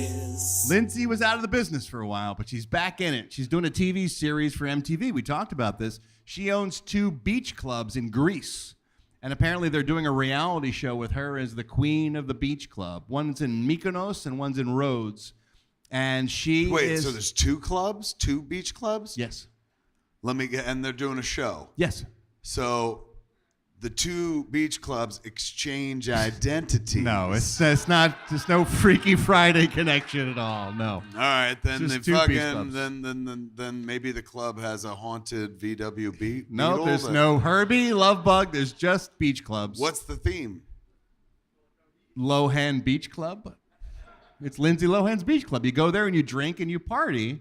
And MTV is doing a special about her as if she is this big, entrepreneur who is building this beach club empire. Got it. Now, she's got 2 clubs. She announced this week that she's looking for a 3rd in Dubai. Here's how much money's in Dubai. Dubai's in the desert, right? They built a beach. They built an ocean in Dubai, an archipelago, if you will, that is filled with islands. And you can buy an island. You can have your own island in Dubai if you want. That's how much money that they have in Dubai. So she announced this week that she wants to buy an island and start her very own theme park there called Lindsayland. Oh my God, that's adorable. I would absolutely go to Lindsayland. Totally, Because man. instead of like churros like at Disneyland, they just have giant cocaine carts there, I'm sure. We just go up and say, I'll take an 8-ball, please. And you just go on every fucking ride, which is basically Lindsay. And Lindsayland is her next project, and I want to travel there because the second story regarding Lindsay is she is now being filmed by MTV 24/7 for this reality show. The problem is, glug, glug, glug, glug, glug, glug, glug. Lindsay likes to cocktail. Oh, really? And especially at her own clubs. And so she was seen by some folks dancing loaded at her dance club in Mykonos, and that film went viral. And Lindsay's been trying to be viral. Well, she's had plenty of viruses, but she's been trying to go viral for a long time, and this finally happened. I don't think it's what she wanted. Here's Lindsay dancing drunk at her dance club.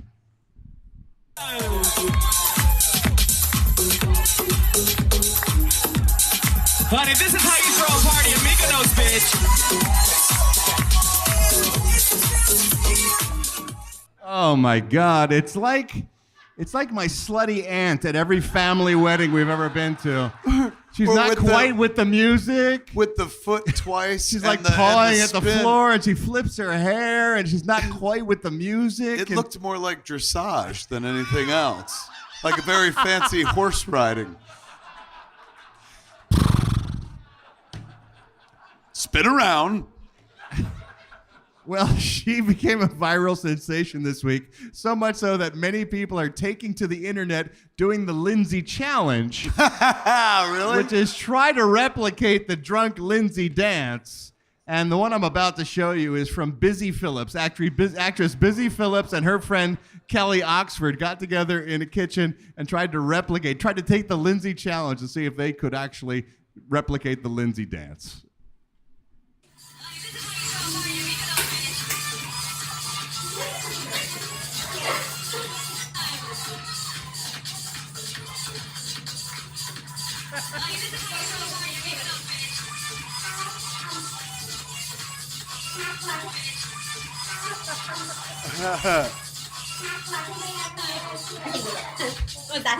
Yeah, it's sweeping the nation. So get out your cell phones and try to do the Lindsay, everybody. Oh my God, she's going to give us material for years to come. Thank God she's back. Yes. What a gift. What a great 8th birthday gift that was, Lindsay. Thank you. Stop trying to make that dance happen. And speaking of gifts that just keep on giving, Justin Bieber was in the news this week. Justin Bieber. Nobody fucking needs ya. You wanna know why? I'll tell you why. 'Cause you're a little cunt. Goddamn right. That was loud. I felt spittle on that one. Well, I have some sad news for everyone tonight. Justin Bieber, we mentioned this a couple episodes ago. He purchased a big piece of property in Ontario, Canada. And Us Weekly reports this week, Justin Bieber has announced he wants to make his full-time home in Canada. He is leaving the United States of America.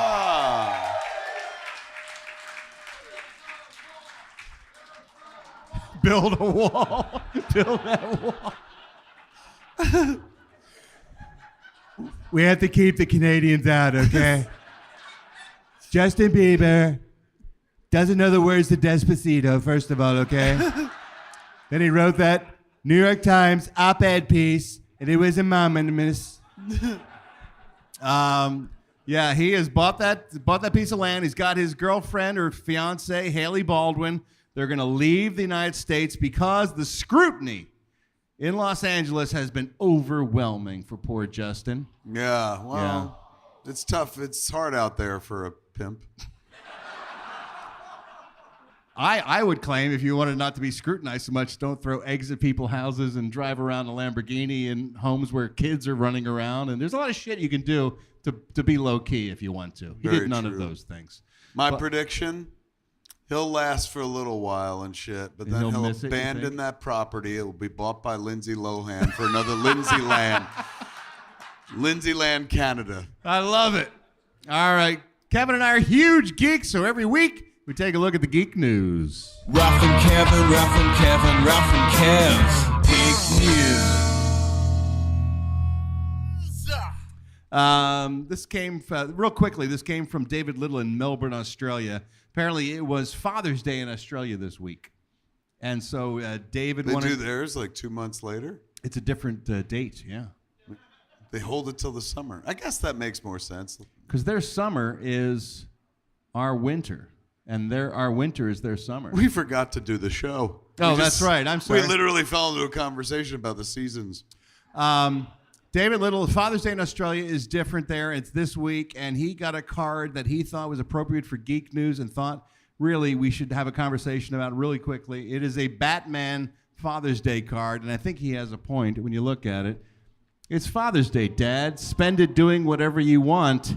He said Batman's dad is just decomposing. That's the only thing he can really do, and I think he had a point. So don't use Batman when it comes to Mother's Day or Father's Day or any of those holidays, really. Batman knows that whatever his dad wanted would have been living. That's right, yes.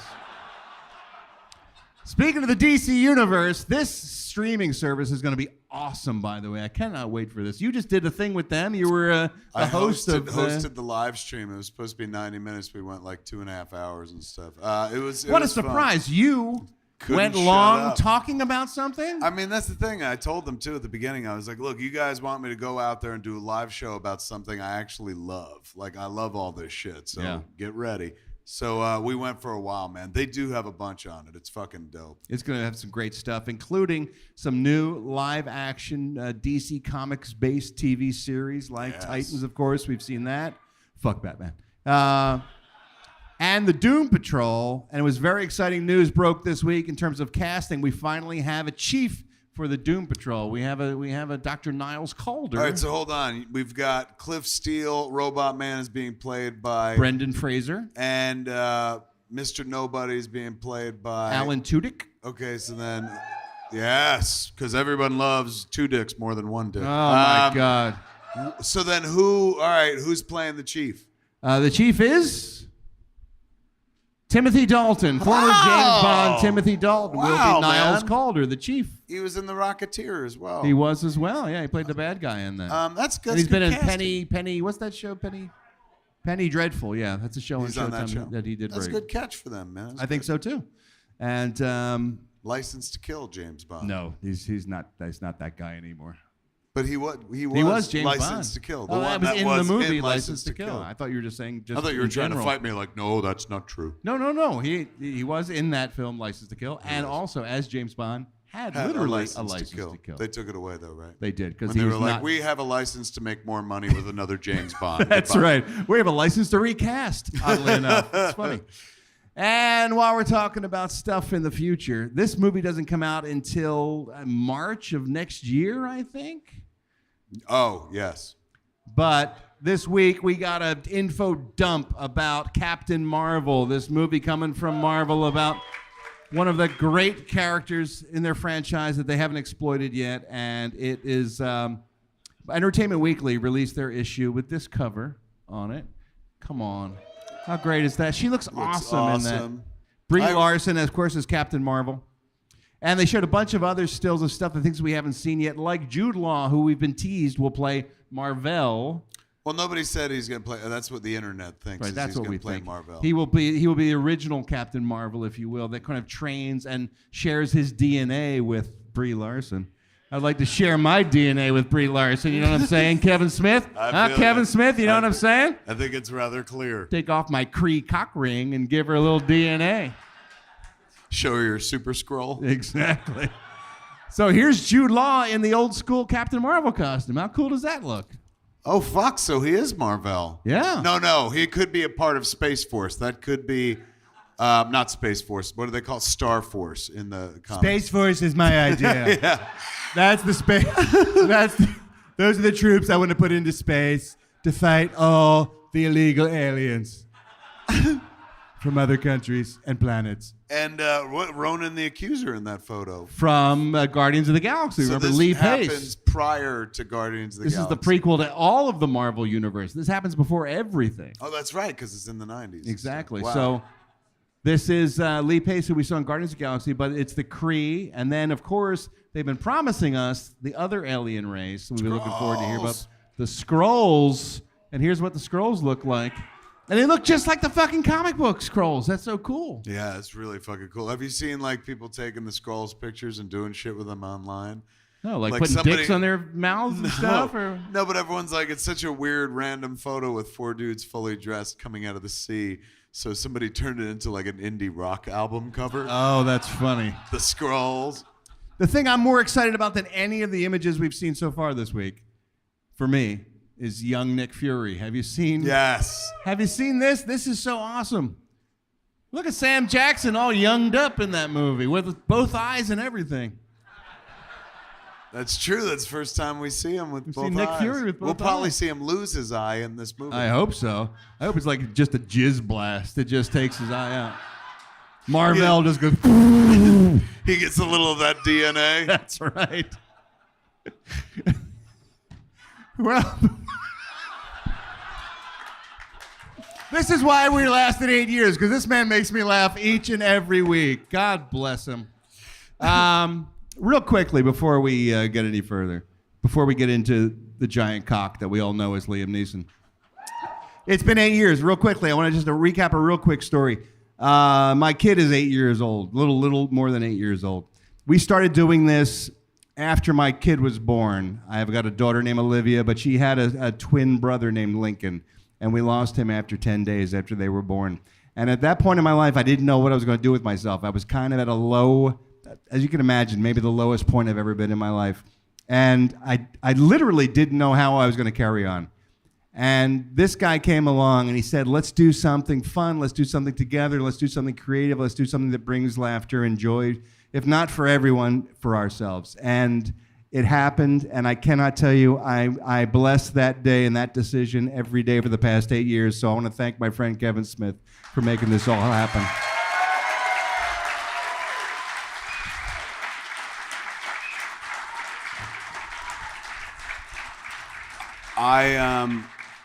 It's a two-way street, so if you're gonna blow me, I'm gonna reciprocate. That's why I wore the cock ring, Daddy. It is sitting next to Ralph for the last 8 years has afforded me a kind of self-importance is not the word. It's every Friday or Saturday night in generally Los Angeles, but always somewhere here in California. I always get to feel like people still like me and what I do. He gave me a reason to go out like every Friday night. Like, you know, I spin a lot of fucking plates, but I always look forward to the show because for just 90 minutes to 2 hours and stuff, I know I'm going to be relevant in my new home state. I've been here for many years now at this point, but like Babble has made it more comfortable to do that. It's tough to get people to come out and see a fucking show in California in general because there's so many fucking things to do out here. So when y'all come out, when y'all decide on your Friday or Saturday nights to spend it with us, it makes me go like, all right, like I've made the right decisions in life. I'm not alone, and I get to hang out with like-minded individuals and try to be funny. It's an honor to do this every week for y'all, and we wouldn't do it without the man sitting to my left, the guy who created the fucking thing. We stole it from his job. Thankfully, years before that edited and shit like that, this was just showbiz beat, man. And Ralph was the one that I would come into the radio station, see him, and I'd love hanging out and sitting there and chit-chatting with him and stuff, having a smoke in the parking lot afterwards. And then one day, Ralph said, like, hey, like, do you want to try doing a show together? And he was inviting me into his world, but we were trying to do it on the radio. Radio didn't fucking want us. And then Ralph asked me a second time, not too long after that, when I was like, hey, I went on K-Rock to say, I got this theater, man, the Spod Castle, and I'm going to do live podcasts there. And then a second time, he was like, hey, remember that show we were going to do on the radio? Do you want to do it at your theater, man? And I was like, oh my God, absolutely, that would be fun. Hasn't just been fun, it's been a rock. It's been like something that I look forward to. It's been something that's elevated me. It's taken me around the world. We've done this show in fucking London, for Christ's sakes, just to sit next to my buddy and talk about goofy pop culture things, make fun of our betters in this industry and stuff like that. So I've done a lot of fucking things, but like sitting next to you and getting a laugh every Friday night and feeling like I fucking matter in this business has meant everything. Thank you so much for that. Thank you. I think you promised the people a kiss online, didn't you? On the there you go.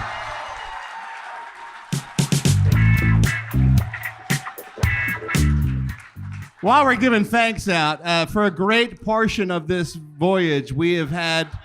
It's a little tongue in that one, man. Just... You loved it. We have, for the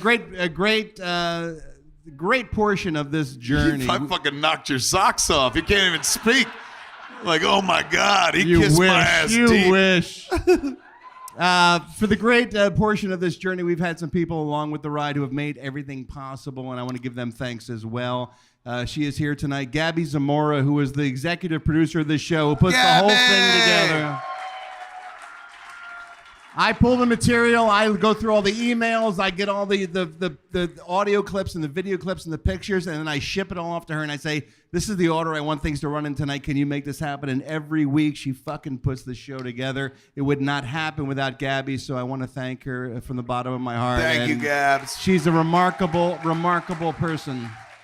And then, of course, the guy who is in the trenches with us, you may not see him up here on stage with us, but he is in this show with us every beat, every moment. DJ Josh Roush made this all possible wherever he is. Where is Josh? There he is up there. For many years, Josh has been our backbone. Thank you, Doctor. All right. Now that we're done loving each other, let's get to the giant cock that is Liam Neeson's cock, right? Oh, we can't help but wonder how big is Liam Neeson's cock?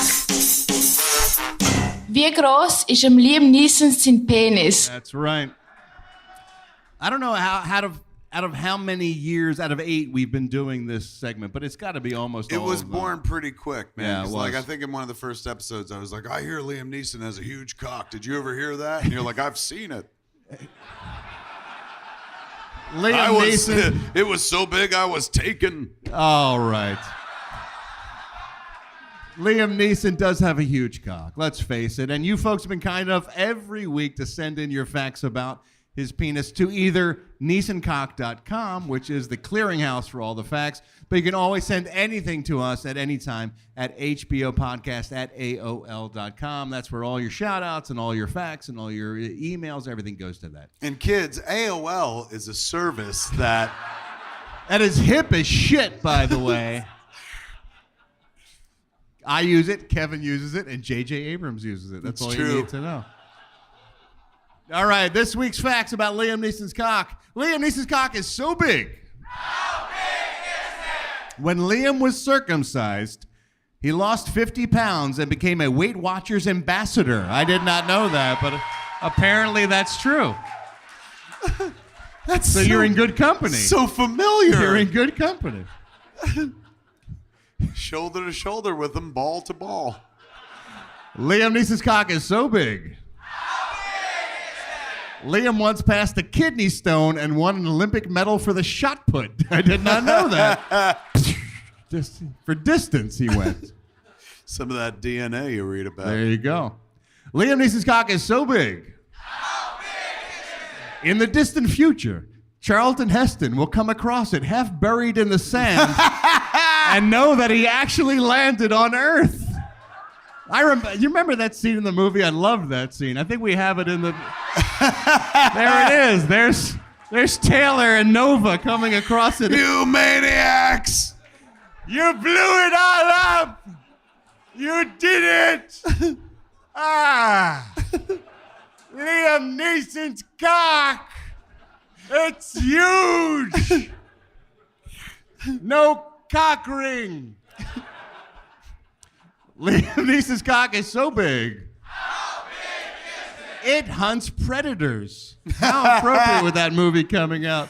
And lastly, Liam Neeson's cock is so big. After seeing it, Journey stopped believing. Ladies and gentlemen of Santa Ana, have you had a good time this evening? Thank you for celebrating our 8th birthday with us. Thank you for coming out to the esports arena, man, but there is no show with the man next to me. Give it up for the king of Babble-On, Mr. Ralph fucking Garman. Let's hear it from my bestest buddy and Babble brother, Mr. Kevin Smith. And that is Hollywood Babble-On for this week. I'm Kevin Smith. I'm Ralph Garman. Babble the fuck off. Good night, Santa Ana! Give it up for Ralph Garman and Kevin Smith, guys.